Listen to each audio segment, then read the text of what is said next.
Прибытие в Сухум тестового рейса «Ласточки» жители республики ждали с трепетом и волнением. Тестовым рейсом в республику приехали как гости, так и граждане нашей страны. Они первыми сошли с электропоезда, развивая абхазский флаг над головой. В это время на железнодорожном вокзале было многолюдно. Гостей встретили с национальными танцами.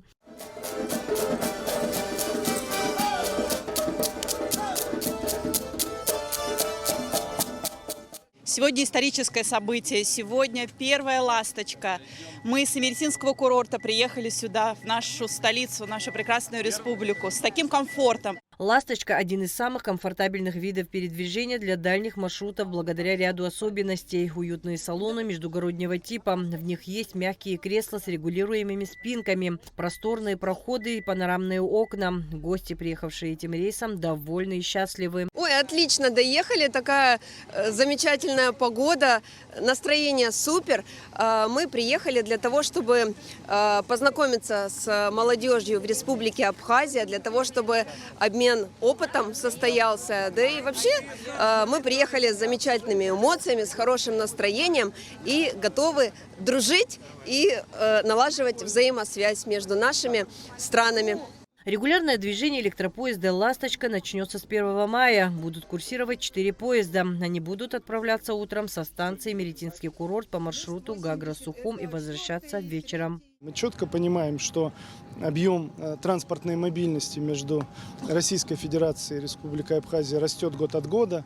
Растут и туристические объемы перевозок, и мы понимаем, что есть и транспортная мобильность, связанная с поездками на работу и с работы. И в этой части, конечно же, объем прямых перевозок на этом участке позволит и сделать более доступными эти поездки, с одной стороны, а с другой стороны, безусловно, предложить услугу, которая будет представлена с движением четко по расписанию, в современном подвижном составе, со стоимостью билета, которая будет в целом конкурентоспособна по отношению к автомобильным перевозкам. И все это сделает возможность поездки между Российской Федерацией и Республикой более удобными, более комфортными и, самое главное, более доступными.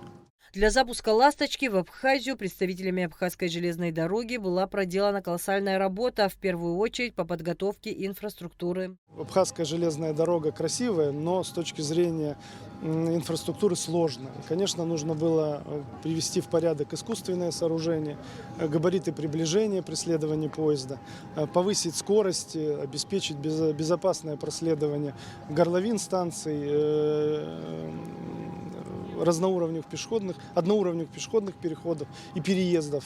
Вся эта работа была выполнена, соответствующее расписание составлено, и сегодня мы с вами оказались свидетелями этой поездки. Сегодня мы наблюдаем финальную стадию вопроса, которым мы занимаемся на протяжении целого года. Да. Как вам известно, 2 раза тестовые рейсы осуществлялись до Сухума. Все, что сказал Иван Николаевич, это на самом деле большая работа 2, так скажем, компаний. И специалистов РЖД, и специалистов Абхазской железной дороги. Мы сегодня видим, что результат есть. Все недочеты, все замечания технического характера исправлены. И вот сегодня мы можем официально заявить, что с 1 мая «Ласточка» начнет свое регулярное сообщение. Машинистам и инструкторам Кириллом Тищенко сегодня была проведена ознакомительная поездка для локомотивной бригады. Есть еще, так сказать, над чем поработать, но коллеги с Абхазской железной дороги уже провели достаточно хорошую работу, которая позволяет совершать такие рейсы. Помимо «Ласточки» рейс будут обслуживать и другие электропоезда, которые тоже являются современными санитарными комплексами с кондиционированием, что в туристическое время особенно важно. Адис Цагария, Эльдар Дамиров, Абхазское телевидение.